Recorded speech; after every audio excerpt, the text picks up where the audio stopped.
पढ़ने जा रहे हैं हम कंसेप्ट 11 वैल्यूएशन अंडर कस्टम्स। यहाँ पर आ जाओ। ये देखो वैल्यूएशन अंडर कस्टम मतलब सबसे पहले आपको देखना होता है कितनी वैल्यू है आपकी चीज़ की वैल्यू कितनी है, उस पर कस्टम ड्यूटी का रेट लगा के, रेट ऑफ ड्यूटी लगा के टोटल हम वैल्यू इतनी इंपोर्ट ड्यूटी पड़ेगी भैया, इतनी पे कर देना। सरकार ये कहती है, सरकार कहती है देखो तुम्हारी असेस्ड वैल्यू इतनी निकली है। असेस्ड वैल्यू कितनी होती है, फॉरेन करेंसी में तुम्हारी कितनी वैल्यू है उसको रेट ऑफ एक्सचेंज से मल्टीप्लाई कर देना। ये असेस्ड वैल्यू तुम्हारी है, ठीक है। चीज़ों की तुम जो भी चीज़ तुम खरीद रहे हो, सामान तुम ला रहे हो, उसकी इतनी असेस्ड वैल्यू है बेटा, इतने उसको रेट ऑफ ड्यूटी से मल्टीप्लाई करते हैं। हमारा इतना रेट ऑफ ड्यूटी है, जो भी आएगी वैल्यू तुम उतना पे कर देना हमको, ठीक है, समझ गए। अब यहाँ पर दो बातें हैं कि किस किस डेट का रेट ऑफ एक्सचेंज लेना है और किस डेट को रेट ऑफ ड्यूटी लेना है। रेट ऑफ एक्सचेंज हमेशा लेना है उस डेट का जब हमने बिल ऑफ एंट्री फाइल करते हैं। देखो लास्ट में ई आ रहा है तो bill of entry, rate of exchange तो जिस दिन बिल ऑफ एंट्री फाइल करते हैं, ठीक है, सिंपल बात है। रेट ऑफ एक्सचेंज ई है तो बिल ऑफ एंट्री, बस कंसेप्ट खत्म। लेकिन रेट ऑफ ड्यूटी जब कैलकुलेट करते हैं, रेट ऑफ ड्यूटी, तो बेटा कौन सी डेट का रेट ऑफ ड्यूटी लेते हैं वो मैं बता देता हूँ आपको। अब दो बातें होती हैं, ये देखो यहाँ पर इस डायग्राम समझ में आएगा। आपका शिप यहाँ से चला, यूएसए से चला, यहाँ पर पहुँचा तो क्या बन गया FAS, उसमें लोडिंग चार्जेस करा FOB, रास्ते में क्या आ गया हमारा cost of transportation, cost of insurance आ गया, और उसको ऐड करके यहाँ पर बन गया हमारा एंट्री इनवर्ड। जब शिप के पास तो एंट्री इनवर्ड आपको इशू करेंगे तब आप अंदर जाओगे, ठीक है। ये इंपोर्ट मैनिफेस्ट पहले ही भेजता है और उसके बाद ये इसको एंट्री इनवर्ड देता है, ठीक है। ये हमने बातें की थी सेक्शन 30 कि जब इंपोर्ट मैनिफेस्ट की बात की थी, मेज़, और वापस क्या आता है, मैट पे आता है वापस, है ना।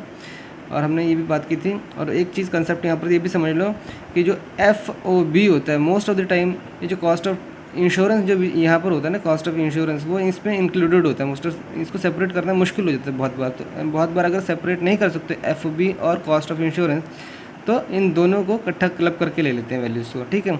FOB और कॉस्ट ऑफ इंश्योरेंस अगर कई बार सेपरेट नहीं कर पाते तो दोनों को इकट्ठा ले लेते हैं। यहाँ पर एक्स फैक्ट्री प्राइस होता है, यहाँ पर FAS प्राइस होता है, ठीक है। ये जो फॉरेन का पोर्ट है, यहाँ पर आ जाता है FOB, क्योंकि इसमें क्या चार्जेस इंक्लूड हो जाते हैं, इसमें लोडिंग चार्जेस इंक्लूड हो जाते हैं।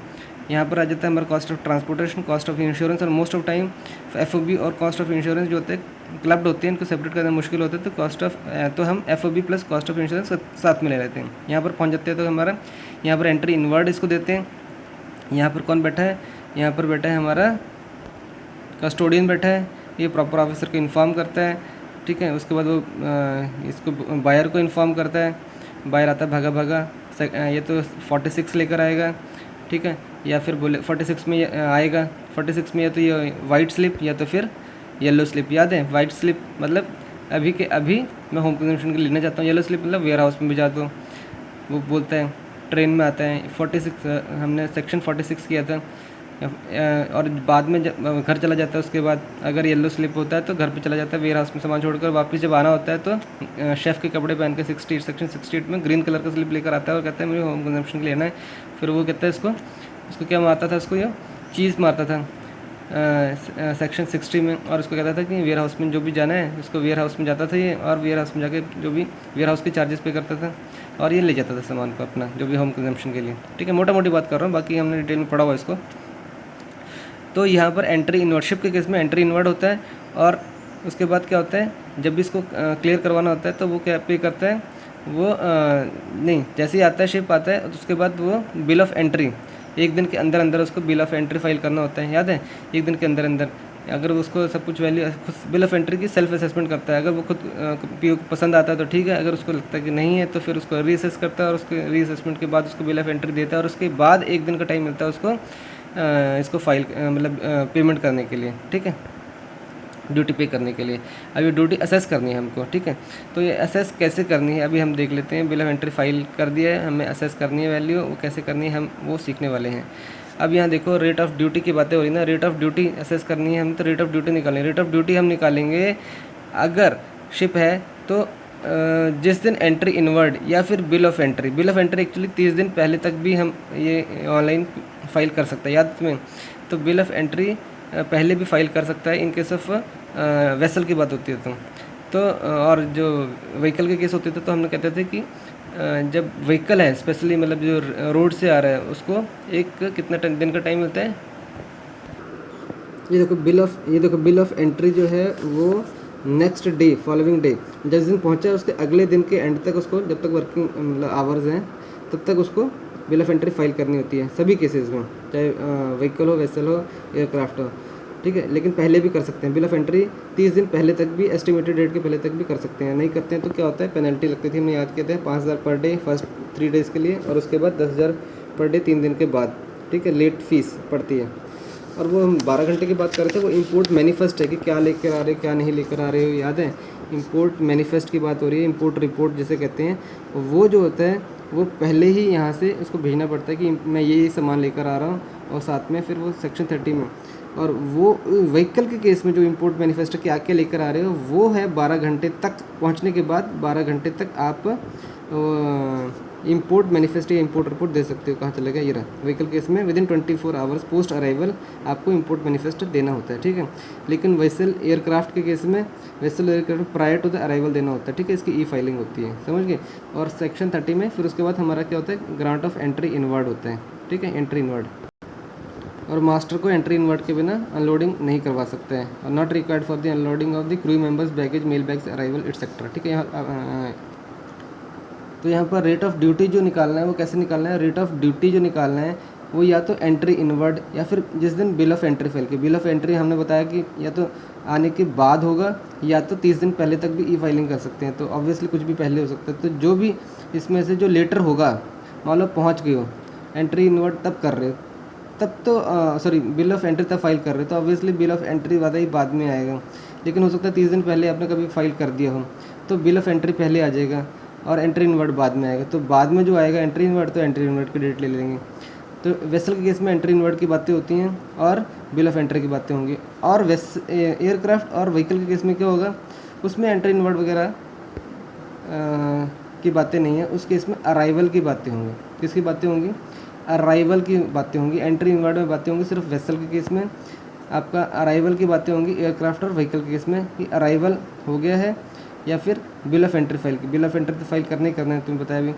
तो उसमें से जो लेटर होगा, अराइवल और बिल ऑफ एंट्री में से जो लेटर होगा उस दिन का हमने रेट ऑफ ड्यूटी लेनी है।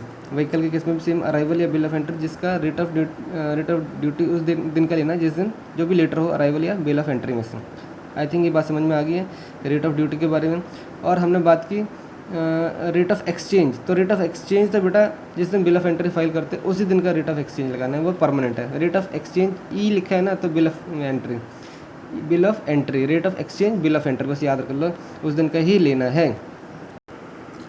अब यहाँ पर एक और कंसेप्ट है छोटा सा कि अगर आपका वेयर हाउस में रखवा देते हैं तो बेटा ड्यूटी तो उस दिन आप पे नहीं करते हो ना, उस दिन तो आप सिर्फ पोस्टल पोस्टल कह रहा हूँ, उस दिन आप तो पोर्ट चार्जेस ही पे करते हो सिर्फ और रखवा लेते हो।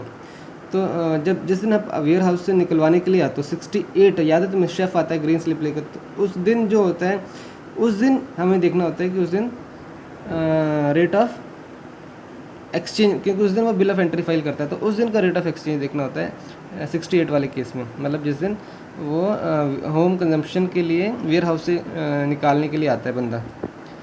तो date of filing of bill of entry for home consumption under section 68 ex bond भी कहते हैं, क्या कहते हैं इसे, एक्स बॉन्ड भी कहते हैं इसको।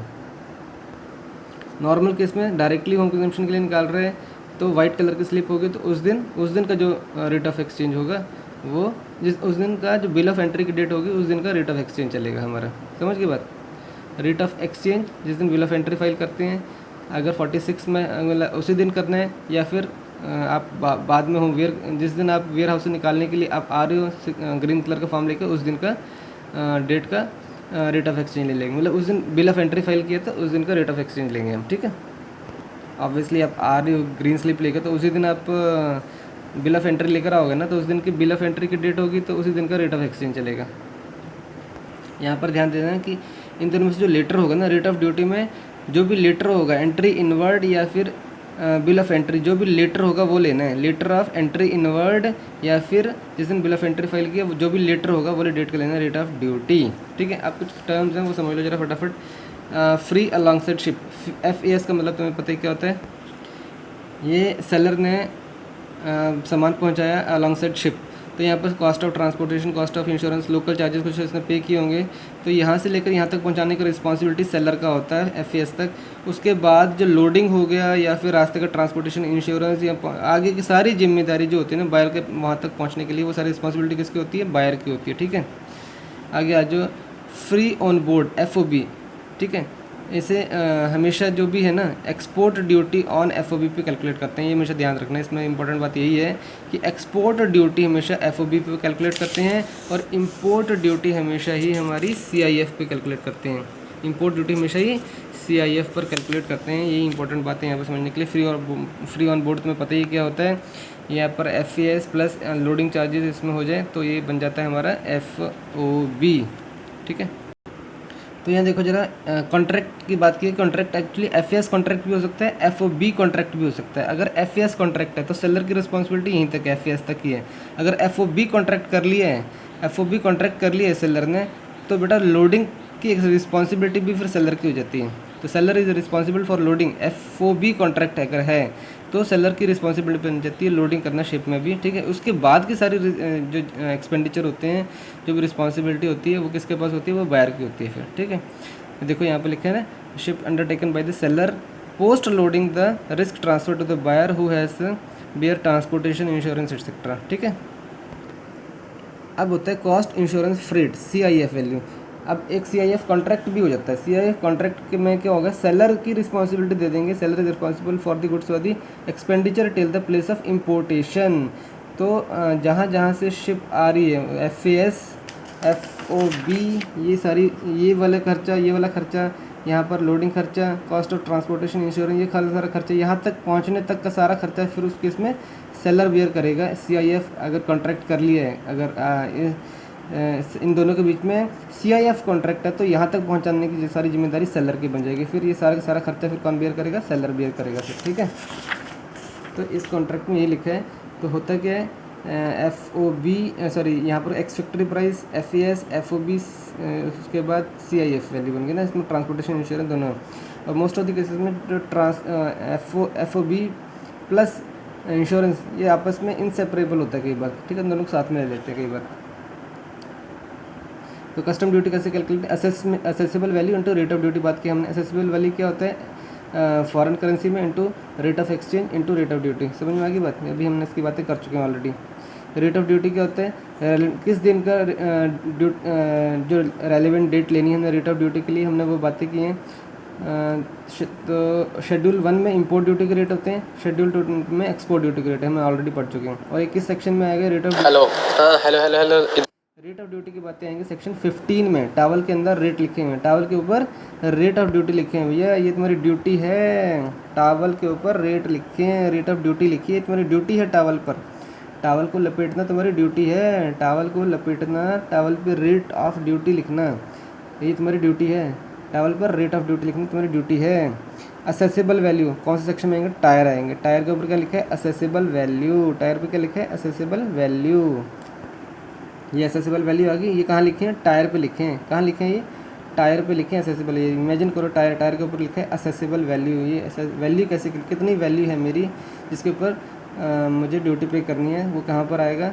मुझे टायर के ऊपर असेसेबल वैल्यू लिखी है, इस पर मुझे ड्यूटी पे करनी है। ये मेरी ड्यूटी है कि इस पर जो वैल्यू लिखी है टायर के ऊपर वो मुझे पे करनी है।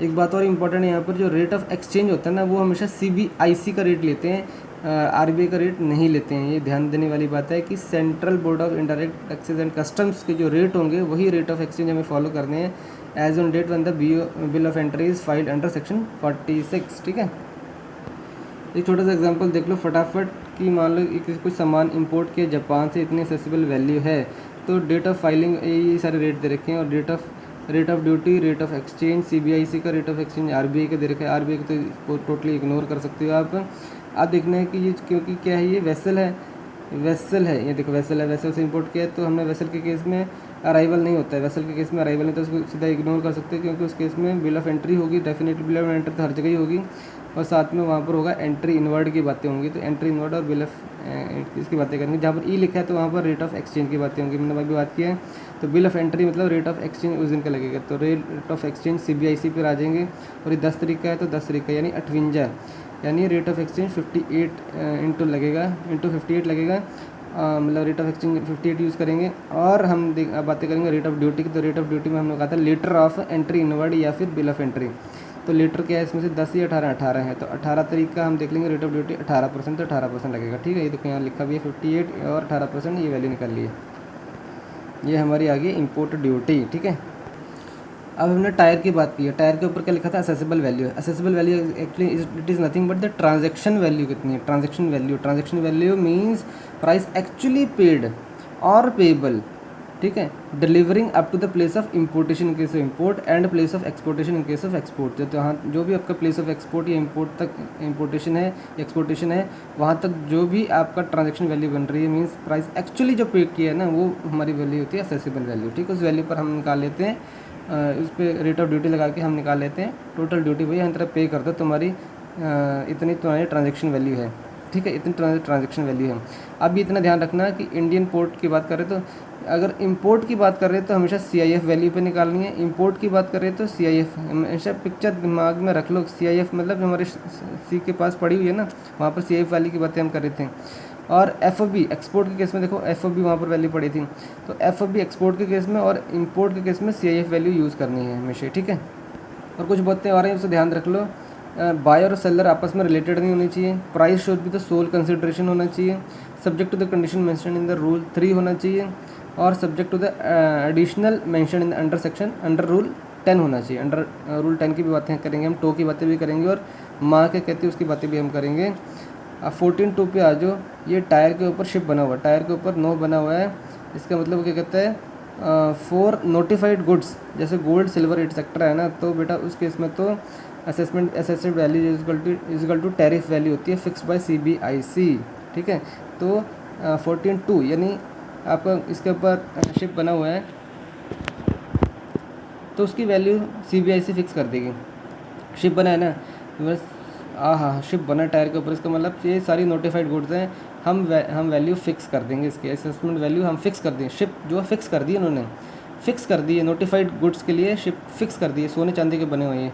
ये जो शिप बना रखा है वो सोने चांदी का बना रखा है, ऐसे दिमाग में रखो। शिप बना टायर के ऊपर, शिप बना सोने चांदी का बना है और वो नोटिफाइड कर दी उसकी वैल्यू जो है असेसमेंट वैल्यू नोटिफाइड कर दी है, फिक्स कर दी है। Tariff value equal to assessment value equal to tariff value fixed by the CBIC। अब फटाफट आ जाते हैं वैल्यूएशन रूल्स के ऊपर। देखो रूल्स, वैल्यूएशन रूल क्या क्या हैं। रूल नंबर 11 टॉट आ गया ना, टॉट बच्चा वैल्यू बताता है PO को कि इस वैल्यू पे ड्यूटी ले लो। बच्चा बताता है, कौन बताता है, रूल नंबर 11 बताता है कि बेटा इस वैल्यू पर तुम ड्यूटी ले लो। डिक्लेरेशन बताता है और डिपार्टमेंट, अब ये बच्चा तो बताता है कि PO को कहता है, बच्चा कहता है PO को कि इस वैल्यू पर ड्यूटी ले लो। डिपार्टमेंट कहता है कि ठीक है, अगर हम ठीक लगे तो हम वैल्यू को मान लेंगे। ठीक है, लेकिन अगर हम रिजेक्ट कर देंगे तो बेटा हम शराब पी के मधुमक्खी को भी नहीं छोड़ेंगे, शराब पी के मधुमक्खी तक को भी नहीं छोड़ेंगे। रूल नंबर 4 से लेकर रूल नंबर 9 की बातें हम उस केस में करेंगे। ठीक है, रूल नंबर 4 से लेकर रूल नंबर 9 की बातें हम उस केस में करेंगे। उससे उस वैल्यू रूल नंबर 4 से 9 तक हम वैल्यू हम कैलकुलेट खुद करेंगे यूज़ करके। हम डिपार्टमेंट में कहते हैं अगर पसंद आ गई, हम एक्सेप्ट हो गए तो हम ठीक है, जो तुमने बोला ठीक है, मान लेंगे हम उसको। तो डिक्लेरेशन, रूल नंबर 11 कहता है declaration by the importer value declared by the importer. तो हम इंपोर्टर जो है खुद अपनी वैल्यू डिक्लेयर कर रहा है। ठीक है, बच्चा वैल्यू बता रहा है, बच्चा जो इंपोर्टर है यहाँ पर, इंपोर्टर खुद अपनी वैल्यू बताता है। हमने बताया था ना कि बिल ऑफ एंट्री जो होता है उसमें खुद वैल्यू असेस की होती है, तो वो रूल नंबर 11 के हिसाब से उसने असेस की होती है, डिक्लेयर करता है वो। तो वैल्यू जो डिक्लेयर करता है वो कैसे करता है, उसके लिए वो रूल 3.1 प्लस रूल 10 यूज़ करता है। कौन से करता है, रूल 3.1 प्लस रूल 10 यूज़ करता है उसके लिए उसको। तो वैल्यू असेस करने के लिए वो रूल यूज़ करने हैं, रूल 3.1 और रूल 10 यूज़ करने हैं, प्लस करने, दोनों को ऐड करने हैं। तो यहाँ पर कैसे याद करने हैं, तो बच्चा कहता है कि देखो मेरी वैल्यू निकालने के लिए माँ टाई पहन के आई है और साथ में मेरा टो भी लेकर आई है, यानी 3.1 माँ, यानी 3.1 यानी टो टाई, माँ टाई पहन के आई है। देखो माँ टाई पहन के आई है और साथ में मेरा टो भी लाई है, टो मतलब 10। तो रोल नंबर 10 दोनों यूज़ करेंगे हम, दोनों को ऐड करेंगे तो हमारी क्या आ जाएगी, हमारी असेसेबल वैल्यू आ जाएगी। ठीक है, अब जो टो है, टो के दो पार्ट हैं, टो के दो पार्ट हैं 10.1 और 10.2, 10.1 और 10.2, यानी टो ने टाई पहनी हुई है और टो के ऊपर शिप भी है, टो के ऊपर शिप चल रहा है। देखो टो के ऊपर शिप यहाँ से यहाँ आ रहा है और ये इंडिया है, COT और प्लस COI और यहाँ पर लिखा है हमारा CIF और यहाँ लिखा है FOB। तो 10(2) जो है यानी टो के ऊपर जो ये शिप बना हुआ है, तो यहाँ पर किसकी कैलकुलेशन हो रही है, CIF वैल्यू कैलकुलेशन हो रही है, जो कि FOB plus COT plus COI है। और 10(1) यानी टो टाई बन के आया, तो इसमें टाई के अंदर क्या क्या लिखा है कि पैकिंग कैसे होनी है, कमीशन सेलिंग कमीशन क्या है, उसके अंदर कंटेनर भी बना हुआ है, और उसके अंदर साथ साथ में expenditure obligation of the seller met by the buyer ने सेलर के एक्सपेंडिचर पे करती है वो भी ऐड करने पड़ेंगे, और रॉयल्टी प्लस लाइसेंस फ़ी है वो भी ऐड करना पड़ेगा। ठीक है, ये सारी बातें टाई में लिखी हुई हैं, टो के ऊपर टाई बनी हुई है, यानी 10(1) रूल में बताया गया है ये सारी वैल्यू तुम्हें ऐड करनी है। 10(1) के हिसाब से ये वैल्यू तुम्हें ऐड करनी है, सिंपल बात है, सारी वैल्यू तुम्हें ऐड करनी है, रूल 10(1) कहता है। ठीक है, एडिशन अंडर सेक्शन रूल 1 करनी ही पड़ेंगी हमें असेसमेंट वैल्यू निकालने के लिए, तो सारी वैल्यू तुम्हें ऐड करनी पड़ेगी 10(1) की, साथ में 10(2) की भी ऐड करनी पड़ेगी। 10(2) की क्या क्या ऐड करनी पड़ेगी, 10(2) का मतलब CIF वैल्यू निकालनी है, जो कि FOB plus COT plus COI है। ठीक है, how to convert adjusted custom FOB to CIF value हमने बात किया। तो इसमें कौन कौन से चार्जेस आएंगे, कॉस्ट ऑफ ट्रांसपोर्ट आएगा बेसिकली, और कॉस्ट ऑफ इंश्योरेंस आएगा बेसिकली। ट्रांसपोर्ट के साथ साथ में loading plus unloading handling charges, कहाँ तक, ये बीच वाले रास्ते की बातें हो रही हैं। अब ध्यान देना कि जो CIF वैल्यू में अनलोडिंग चार्जेस यहाँ पहुँचने के बाद जो अनलोडिंग चार्जेस वो इंक्लूडेड नहीं होते हैं। रास्ते में जो भी लोडिंग अनलोडिंग हो गई, रास्ते में जो भी हैंडलिंग हो गई, वो है यहाँ पर, ये बातें हम यहाँ पर बोल रहे हैं, यहाँ पर लोडिंग अनलोडिंग हैंडलिंग चार्जेस जो रास्ते में हो गई। ठीक है, अप टू द, देखो यहाँ लिखा है ना, up to the place of importation. ठीक है, इम्पोर्टेशन के बाद की बात नहीं हो रही है। साथ में कॉस्ट ऑफ इंश्योरेंस है to the place of importation, उसे कहते हैं CIF वैल्यू, और यहाँ पर इसको कहते हैं, जो अभी हमने दूसरी बात की टो टाई पहन के आया है, तो उसको कहते हैं हम एडजस्टेड FOB। क्या कहते हैं इसको, एडजस्टेड FOB। तो एडजस्टेड FOB, और इस एडजस्टेड FOB में हम क्या करेंगे, एडजस्टेड FOB यहाँ से निकला प्लस COT प्लस COI, तो टोटल निकल गया हमारा CIF वैल्यू, रूल नंबर 10(2) में। रूल 10(1) में हमने निकाला एडजस्टेड FOB, और रूल नंबर 10(2) में हमने निकाल दिया एडजस्टेड CIF। यहाँ पर एडजस्टेड FOB, और रूल नंबर 10(1) में एडजस्टेड FOB, और रूल नंबर 10(2) में एडजस्टेड टोटल CIF निकाल दिया। FOB में COT प्लस COI ऐड कर दिया, इसमें रास्ते में handling loading unloading handling charges जो भी होंगे वो इसमें ऐड कर देंगे। ठीक है, और एडजस्टेड FOB निकालने के लिए क्या किया हमने, सेलिंग कमीशन, टो के टाइप में selling commission, packing charges, container charges, obligation met by the buyer, royalty, licence fees, ये सब हमने FOB एडजस्टेड FOB के लिए किया।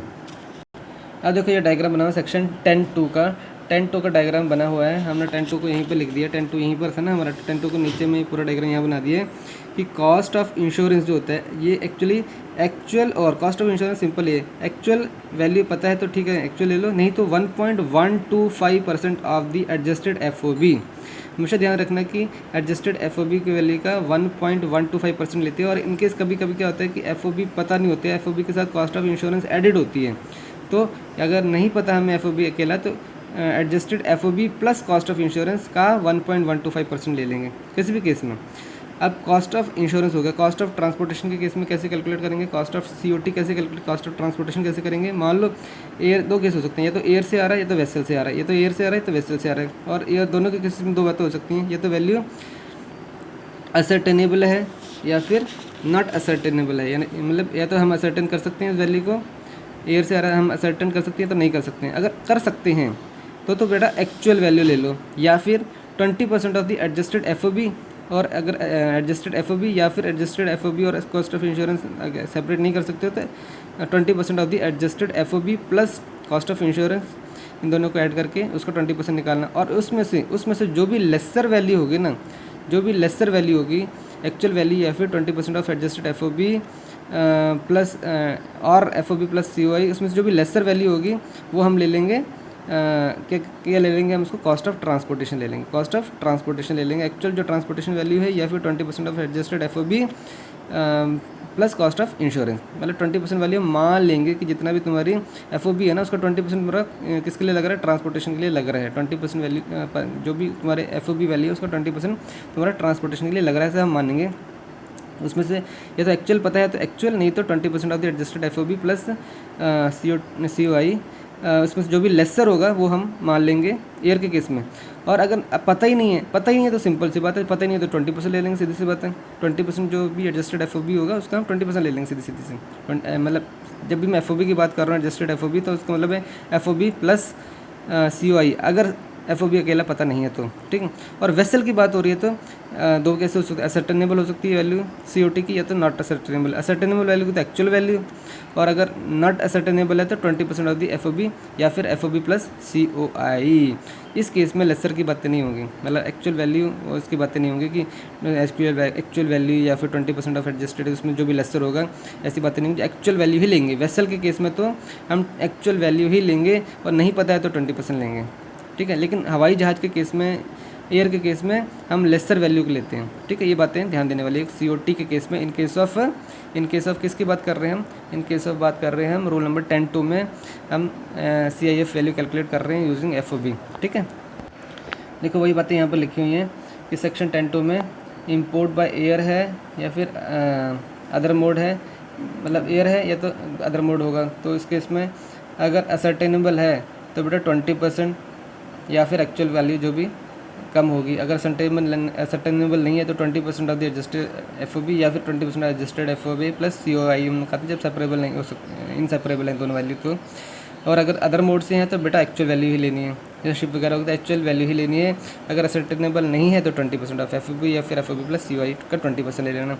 कॉस्ट ऑफ इंश्योरेंस तो एक्चुअल वैल्यू ही लेनी है, अगर नहीं पता है तो 1.125% ऑफ दी एडजस्टेड FOB, या फिर 1.125 एडजस्टेड FOB प्लस COI, क्योंकि जिसमें सेपरेबल नहीं है तो, ठीक है। तो 1.125% ऑफ FOB हम मानते हैं कॉस्ट ऑफ इंश्योरेंस 1.125%, और 20% एक्चुअली मान के चलते हैं, लगभग मतलब आइडिया देने के लिए बता रहा हूँ कि 20% जो है FOB को हम मानते हैं कॉस्ट ऑफ ट्रांसपोर्टेशन होगी। कॉस्ट ऑफ ट्रांसपोर्टेशन मतलब इसमें लोडिंग अनलोडिंग, बीच में हैंडलिंग चार्जेस जो होते हैं वो भी, मतलब रास्ते के ट्रांसपोर्टेशन का मतलब है कि ट्रांसपोर्टेशन अनलोडिंग बीच में जो भी होते हैं हैंडलिंग चार्जेस वगैरह up to the place of importation हम मान के चलते हैं, ठीक है। ये वीडियो थोड़ा लंबा हो गया है, ओके डन।